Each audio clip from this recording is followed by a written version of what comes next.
Hello, ladies and gentlemen, Nick here, and welcome to my review of Doctor Who Series 3, Episodes 4 and 5, Daleks in Manhattan and Evolution of the Daleks. These bad boys are back. Yes, even though it's only been Gridlock, Shakespeare, Smith and Jones, I don't remember it, 5 episodes since Doomsday. 5 episodes, that many stories. And it's the second two-part Dalek story in a row. It's only been that long. Although in terms of months and years, it's been longer, of course, but it's only been 5 stories. 5 since Doomsday. And the Daleks are already back. But as a Dalek fan, I don't mind this. However, I will acknowledge that they start to get overused throughout, at least by this point, if not not too long later on down the line, on reflection. But the yearly Dalek appearance is due to the Terry Nation estate wanting the Daleks to appear at least once a year or once a series in the show. I don't know how credibility that is and whether that's been watered down a little bit in the later years, but certainly around here it seems like that seems to be true. So the Daleks are back in a script by Helen Rayner, who was the first female script editor of Doctor Who and the first script editor of the new series. She's not script editing this episode. Another lady is doing that. But she's the first script editor of the new series, and I think the only one at the moment to actually contribute a written script for the show, a la Robert Holmes' Terrance Dicks style. Or Terrance Dicks didn't do it well; he was script editor, to be honest. But Robert Holmes style, Eric Saywood style, Andrew Cartmel style with season 27 actually got made. But anyway, and in this story, we go back to New York for the second story in a row, but this time it's not New York, it's original New York. It's 1930s Depression era. Sorry for any noise outside. Shut up, you bloody birds. And in this story, the Daleks, the Cult of Skaro to be precise, led by Dalek Sec, are stranded in Depression era New York. At first, they try experimenting on new organic Dalek life, but they fail, so they chuck their embryos out into the sewers. And then they decide to use the people of Earth to become a new race of human Daleks, filling some humans' minds with Dalek ideas. They also need foot soldiers, so the humans they deem not intelligent enough to become human Daleks, even though they wipe their minds anyway. So I don't know what the point is, but the point of the intelligence scan. But the ones that are considered low intelligent are sent to become pig slaves, who only last a few weeks and serve as their foot soldiers, as pre-mentioned. And one low intelligence man named Laszlo, the boyfriend of stage performer Tallulah, is one of these people. However, he escapes and retains his human mind, but looks part pig. Anyway, the Doctor and Martha arrive on Saturday, the 1st of November, 1930, to investigate New York, have a look around 1930s New York. However, they soon start inquiring into the mysterious disappearances of people in Hooverville, as some people have been kidnapped from Hooverville to become part of the final experiment, along with workers from the Empire State Building or sent down the sewers or whatever jobs a certain Mr. Diagras has sent them to do.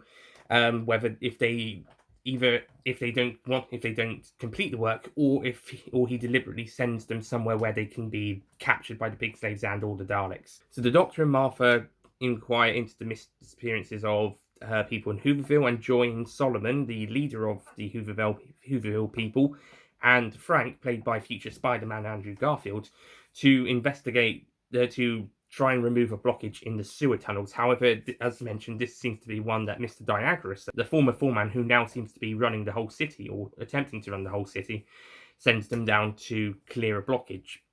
It turns out Diagras is, of course, working with the Daleks for some reason, since Daleks placed his ideas into him. However, Mr. Diagras is considered to be the best specimen for the biggest part of the experiment, where Dalek Sec merges with Mr. Diagras to become a half-human, half-Dalek hybrid in its own right. So, throughout the story, the Doctor, Martha, and their friends, including Solomon, Frank, Tallulah, and Laszlo have to try and find a way to stop the Daleks from killing innocent people, whilst continuing in their experiments. So this is a really good story, in my opinion. I know this one gets quite a bit of even if it's not considered a bad story, it's still considered the weakest of series three, and I would say maybe we'll see when we get to the ranking. I'm not going to put all my eggs in one basket just yet, but there are quite a lot of eggs in that basket at the moment. Just not every single one of them until we get to the ranking, and then we'll see. Although if at the moment it is the least favourite of the series, and not just so far. I mean, of the whole series. Um, but like I said, don't want to put all the eggs in one basket just yet. We'll save that for the ranking. However, this story is still pretty good. In fact, series three I don't think has any bad episodes. To be honest, I didn't really say series one or two had any bad episodes. Even Fear Her, I found was average in terms of a quality style. However, there were stories from series one and two, such as Fear Her, that would be lower down, and I can see why some people would not like those stories. But with Daleks in Manhattan, it's an evolution of the Daleks. It's a story that I think, actually, no, this one's a pretty good story, and it's probably the best, weakest story of the first three series' weakest three. And if it does end up being the weakest of the stories this series, then I think it's the better of the weaker stories of the series, of the three series, um, of what we've been made last places, and maybe also stretching that to seasons 26, not 25, but 26, yeah. But yeah, I think Darkest Manhattan's a good story. The first part is honestly the better half. It's mix and matches depending on which two-parter you are with. For example, later in the series, you've got Human Nature, Family, and Blood coming up. I think the second half is better. Pre-rewatch opinion. However, Utopia, Standard John's Last of the Time Lords three-parter, I think part one, Utopia, is easily the best of that three. And back to Army of Ghost Doomsday. Actually, that's a tough one. I might have to come back to that one. Same for the Impossible Planet, Susan Pitt. So these two ones are actually tougher. Anyway, but yeah, I think Daleks in Manhattan sets up the plot really well, as it introduces the characters pretty well, the setting, the atmosphere. It's some really great stuff. The information that the Doctor and Martha provide to each other and the audience is really good about the Great Depression, how everything came about. And people say series 11 and 12 are lectury. Anyway, so the stuff in Hooverville is really great, and we get introduced to Solomon and also to Mr. Diagorus and the Daleks. And I swear that guy he has sent down to the Daleks that refuses to work is the one that we see at the very end who asks the question why. He's like the leader guy of the human Daleks in the second episode. Perhaps. I don't know. I'm not incredibly certain, but it looks like him, so I'd like to think of that.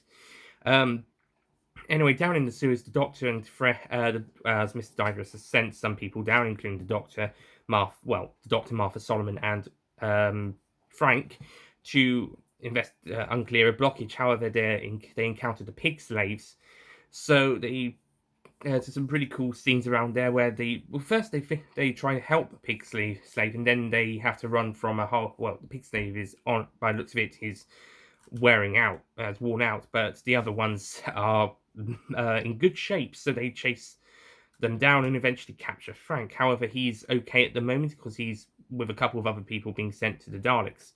At the theatre, they meet Tallulah and they try to. The Doctor tries to find out information about the embryo he found, which leads him to discover it's from Skaro. Martha and Tallulah hang out a little bit and she watched Tallulah performs her show. However, Martha accidentally interrupts it. It's actually quite a humorous scene, although I'm wondering why doesn't Martha go round the back? It would be so much easier for her than to hide behind the dancers. I've helped out in some stage productions. In fact, next week I would have helped that. Next week? Yes, next week I would have, if the coronavirus lockdown hadn't hit. I would have helped taken part in trying to do some backstage work at a show. So I know it's better to go backstage or behind the curtain than to go actually on the stage when there's a performance on. Anyway, Solomon also rallies the troops, so to speak, at Hooverville to get them armed and prepared, ready for the next episode. And Martha gets taken by the Pixape, so the Doctor and Tallulah follow and encounter Laszlo down in the down there. And eventually they find themselves, well, apart from Tallulah, she's told to run. They find themselves in the Dalek base where we witness Mr. Diagros being and Dalek Sec being merged, and he comes out. Um, Before we move on to part two, Daleks in Manhattan cons. There are a couple of cons. Daleks in Manhattan, the story is pretty good and it's a great setup. But I think this is probably the weakest directed two episodes of Series 3 so far. There is some really awkward camera angles in places, such as really close-ups of Dalek eye stalks in places in these two episodes. It just looks a bit awkward, and there's a few awkward staging places throughout the two parters. Feels like it could have been handled a bit better. Can't remember who directed this episode, but it does feel like it could have been staged a little bit better. There are some great bits like the staging of the performance scene. However, bits like in the next episode when the Daleks and Dalek Sec reveal themselves at the same place, the theatre, it looks a little awkwardly staged, and there is some awkward bits like when Dalek Sec moves backwards and then demands Mr. Diagras be brought towards him. Maybe if he brought backwards, maybe if he said follow him at that point to go there. It just looks kind of a bit awkward. And also, I don't like the fact that the Daleks twitch their eye stalks so much. I like the Daleks twitching their eye stalks, but not to this extent. There is so much of it, especially from Dalek Sec. I mean, it makes sense from maybe Dalek Khan towards the end when he's attached into the wires. It makes sense for him to wiggle his attachments quite a bit if he's getting a spark of energy, or when Dalek Sec is mutating into Dalek Sec hybrid. But when it's just them normally, it seems to be lots and lots of eye wiggling, and I think that takes away some of the magic that these Daleks had, where they would have some great eye or attachments wiggling in some stories. However, this one's starting to take that magic away.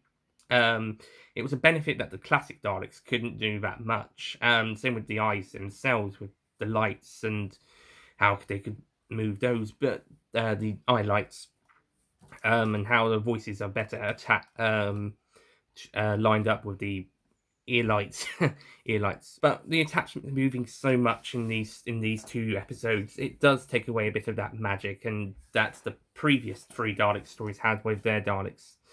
I don't know whether this was the director's fault or the Dalek operators or a mixture of the two, but it was a bit awkward.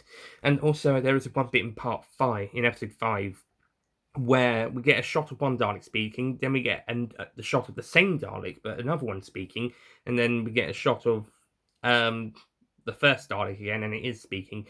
So they filmed the same Dalek for two Daleks speaking. I thought we were supposed to be moving away from mistakes like that with the new series. I thought that was supposed to be a classic series Dalek story mistake, but no, nope. Maybe if the Dalek's lights had been flashing at that point, it would have made sense. But no, it's clearly the other Dalek, because this one's not flashing its lights, and we don't see the other Dalek, so it's not misaligned. It's just the wrong Dalek.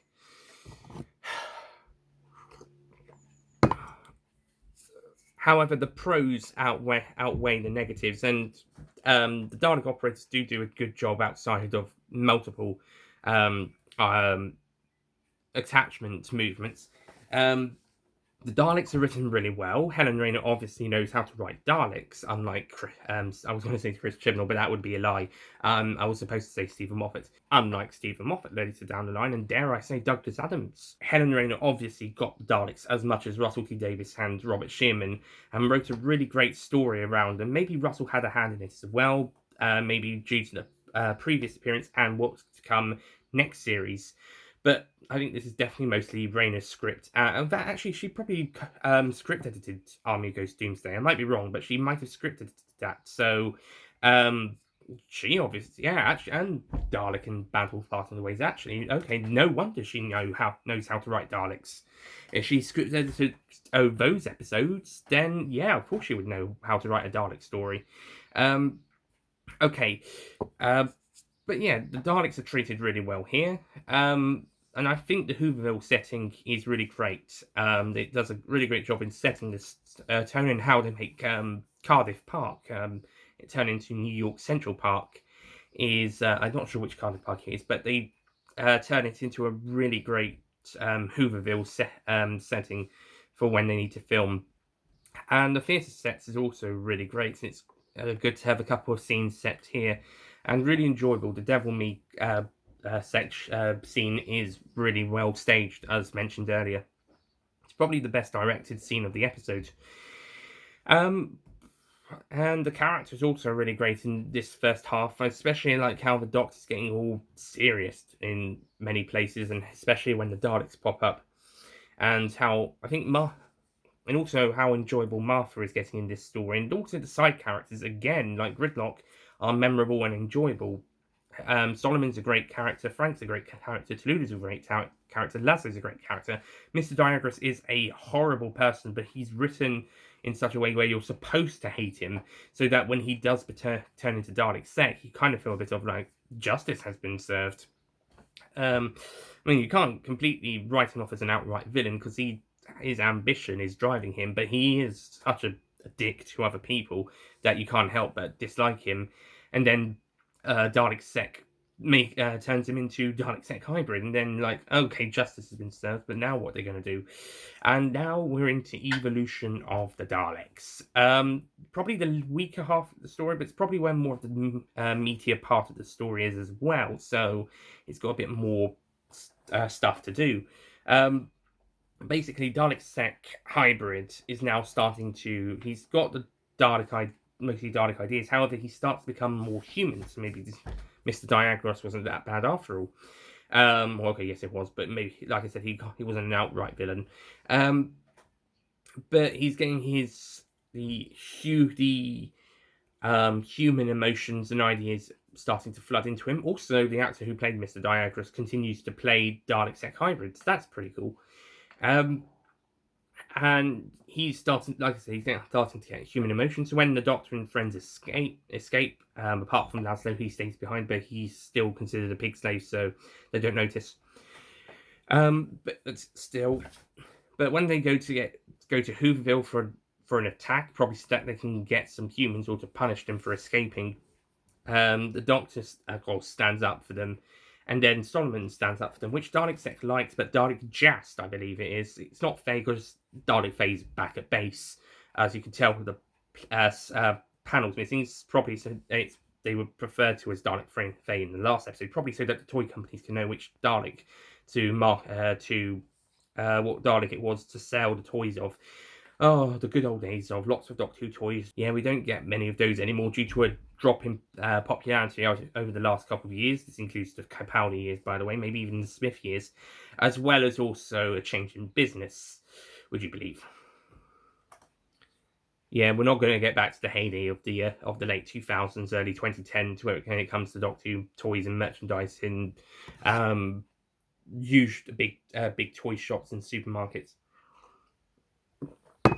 Plus, some of those shops like Woolworths and Toys R Us are gone now. Anyway, back to the plot. Dalek Jast, I believe, must be. It's Jast or Khan.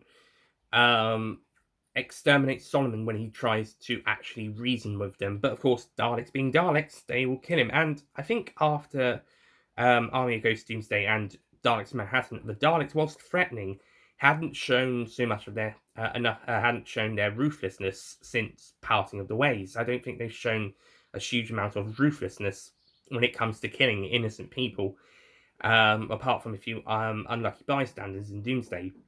However, here Dalek Jast or Khan reminds us how ruthless the Daleks can be and kills Solomon on the spot. So the Doctor steps out ready to be killed, but Dalek Sec, really, not liking what happens, has the Doctor spared. Obviously, the Doctor rips into the Daleks for the death of Solomon later on, but Dalek Sec reveals that he also did not like what happened. He also asks the Doctor's help with the Dalek experiments so that the human Daleks can be more human, and that they can go and live on another planet. So the Doctor agrees to help them. One criticism I have heard is that the fact that they call the energy gamma radiation, but it then becomes a lightning. In the episode, it's even referred to as lightning by some characters. However, if it does reach Earth, it would make sense that for a thunderstorm, the gamma radiation would be transmitted by lightning. I mean, I'm no scientist, but this is science fiction, after all, so it would make sense that this freak weather conditions would transfer some of this gamma radiation from a solar flare, and that's how the human Dalek army awakes. So that, to be honest, sounds plausible in a science fiction terms. I don't know about science fact, but science fiction, it works. Um, Maybe if in science fact, if it doesn't work, fair enough. But I'm certainly following it as a science fiction person, or in the science fiction context at least. Anyway, whilst that's happening, the Doctor sends Martha, Frank, and Tulula to the Empire State Building for some reason, and they discover that there's Dalekanium on the mask. Eventually, the Daleks betray the other Daleks betray Dalek Sec because they believe that the Dalek humans need to be 100% Dalek, and they don't like the way he's going down. That leads to the Doctor and Lazlo escaping, and Dalek Sec being chained up by his own Daleks.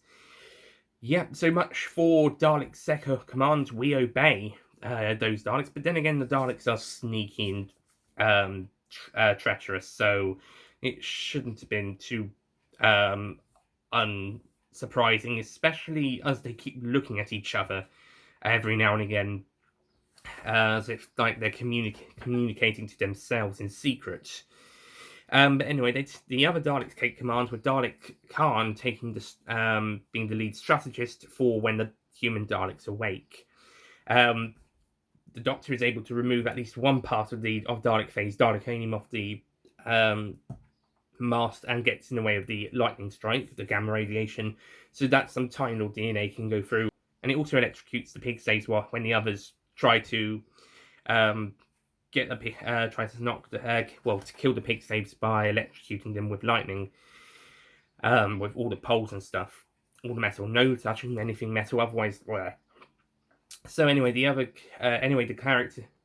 our protagonists head down to the theatre to draw out the human Daleks, so that they can have a confrontation with them, as well as Daleks Fane Jast and the chained up Dalek Sec.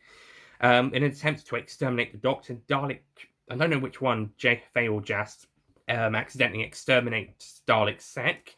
Of course, the Doctor twists the events to make it look like the Daleks have done it deliberately. That's actually quite funny, as it does actually make the Daleks look like they've done something on purpose that they didn't mean to do. And even when they react to what they've done, they are quite shocked with it themselves, even though it was an accident. Anyway, so the Dalek humans are then ordered to exterminate the Doctor, but of course with Time Lord DNA, they don't. So when the actual Daleks start killing them, they turn on them and destroy two of them. However, Dalek can't activate, just kills them and there and then by just destructing them with their minds and kills them. The Doctor then confronts Dalek Khan, but actually offers Dalek Khan just to go with him, just to show mercy. And I like that. I like how the Doctor just wants to show some mercy to just one creature, even though he's disgusted at what he's just seen. But he wants to give him another chance. Chance that Dalek Khan rejects and escapes, basically. And yeah, to be honest, I actually thought after this episode and after they discussed about it at the end, that Dalek Khan might pop back at the end. At this point, I was actually, when I first saw the story, I was expecting the Daleks to have to be in the series finale every year, following the last two. But no, actually, they will be in the series finale of the next series, and that's when Dalek Khan will make another appearance. But not every series finale needs to have the Daleks, and we found that out the hard way in the series 3 finale. But we do get a returning villain in that one, so stay tuned. But yeah, that was me back in 2007. 2007. So not me now, don't worry. Fun fact, actually, Daleks in Manhattan was the first episode I was actually worried we might miss but thankfully we did catch it. Anyway, at the end of the story, Laszlo is dying, but the Doctor saves him, and I like the episodes where the Doctor just attempts to save as many people as he can, if there is no if unless there is no other way. It's in contrast to two recent series 12 episodes. I'll quickly mention. I know you're probably getting sick of me referencing the latest episodes, but I it's my way of doing things. Recently, we had two episodes called Orphan 55 and Praxis. The former had the characters not attempt to save some people who were just likely to be killed by the monsters, even though they were in the TARDIS. And the latter actually outright had the characters try save a character who could have died in a way that would have been how they would have saved Adric in Earthshock if the TARDIS had not been damaged by the Cybermen. So yeah, I like the stories where they actually do. So I do like the endings where they try to save as many people as possible. No, they're not always successful, and the same can be said for the spin-off shows, like the Torchwood episode Out of the Rain. They're not always successful in saving as many people, but they can at least save one. Like with Out of the Rain, the Torchwood episode, they're only able to save one child, and quite a few other people die, but thankfully there are at least successful in saving that one. So it's great that it's always great to see characters save at least one life, and if there's no way, unless there is absolutely no way, but yeah, and it's great to see Laszlo walking around with Tallulah, and they get a bit of a happy ending, even though he's still a pig, but still happy ending nevertheless. But still, so Evolution of the Daleks, I think, is a good episode. Again, there's some direction problems, and I did cover some of them here. It's a little bit better here than Daleks in Manhattan. The editing is also pretty decent in this story. There's a few of those quick pan wipe things. That in this case, there's some from Dalek to Dalek in one spot, from one Dalek to another. It looks a bit weird. I really don't like that effect. That all transitional camera movement. Maybe it's just sped up, and there's some really awkward sped up camera movements. I think maybe the fact is that they had some lengthier camera pans, and they were thinking that in editing they're going to speed them up. If that's the case, don't bother with the pans or tracking shots if they're going to be sped up in such a way. Just don't worry about them. Just cut between two different shots, or have a slower pan if they're not too far from each other.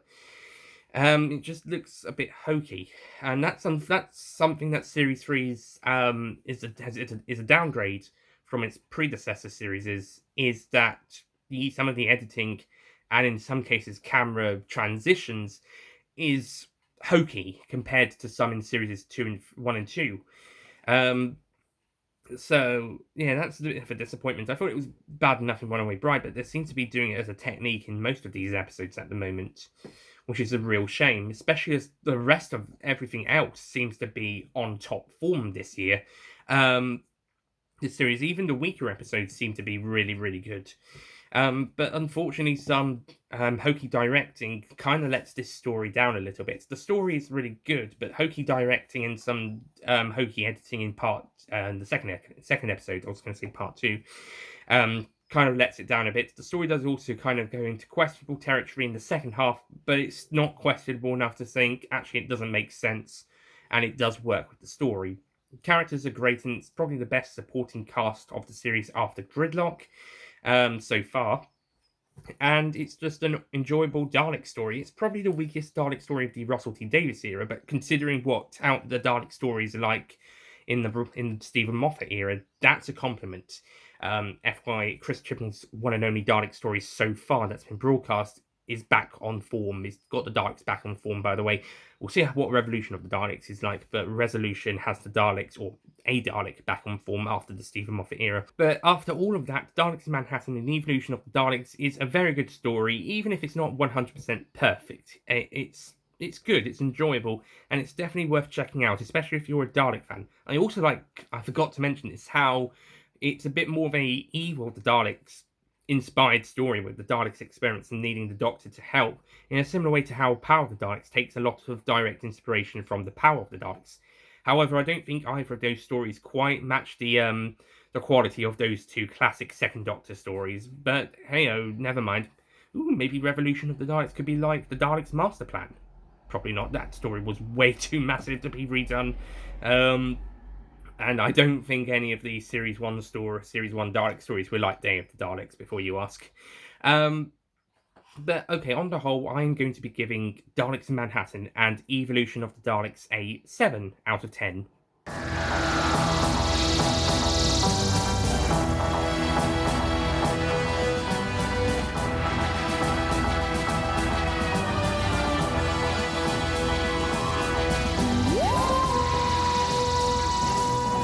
Some great storytelling and some great performances from our cast and some great supporting characters alongside the main characters, and the Daleks continue to be on top form as per usual, even if their attachments move so many times, quite a lot more than usual, which is a shame because that was a benefit of what they got with the new series that the classic series hadn't quite achieved. But now they're just overdoing it. However, Nicholas Briggs continues to be outstanding as the Dalek voice of the Daleks. It might be his weakest Dalek voices of the new series, questionably. I mean, maybe. I mean, he's done so many; it's hard to choose which ones which ones are not as good as some others. But maybe just a regular Dalek voice is his weakest, which in that case is still A-star territory. Even Nick Briggs's weakest Dalek voices are A-star material. If we were going in the old GCSE exam paper grading material, it's now numbers. But if going back how it was back in my day, when it was letters, then it would be A-star material. And very deserving. So yeah, it's difficult to tell which one's the weakest voices, but they're all A-star or higher. How can you get higher than A-star? Well, Nicholas Briggs does that with some Dalek voices in time to time. So yeah, that's Daleks in Manhattan: Evolution of the Daleks. A great story. It's just let down by a bit of hokey directing, some hokey editing, and maybe you can question where the story goes in the second half, but it's still really good. So that's it from me. Thank you for watching. Sorry for this review being a bit long. It is double the length of the usual new series story because it's 2 episodes. I dread to think what the series finale of this series one is going to be length as. Next time, we'll be taking a look at the Lazarus Experiment, which is actually a pretty good episode. I'll see you guys next time. Goodbye.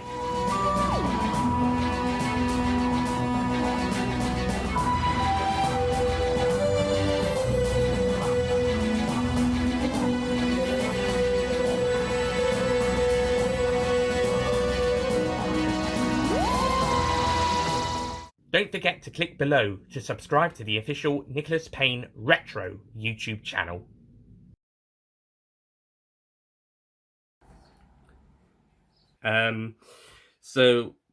Remember him, he's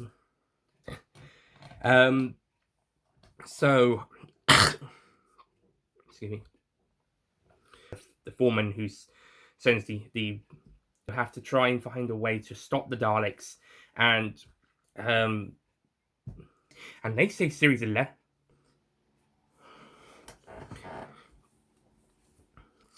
But yeah, and also,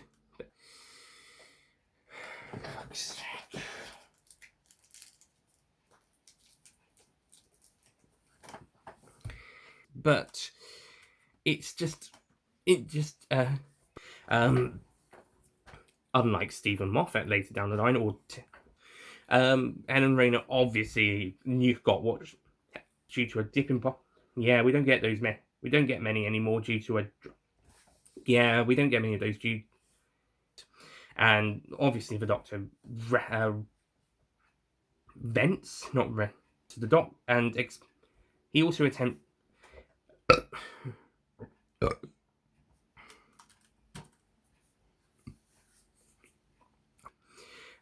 Anyway, so whilst that's happening, Martha, Tallulah, and Frank head up to the Empire State Building to try and see what the try and sort stuff. Anyway, and eventually, so that leads to the, and it also electrocutes the pig slaves when the others include. This actually is quite funny as it does make the Daleks if the Dalek. in an Earthshock, in a what could have happened with Earthshock style with the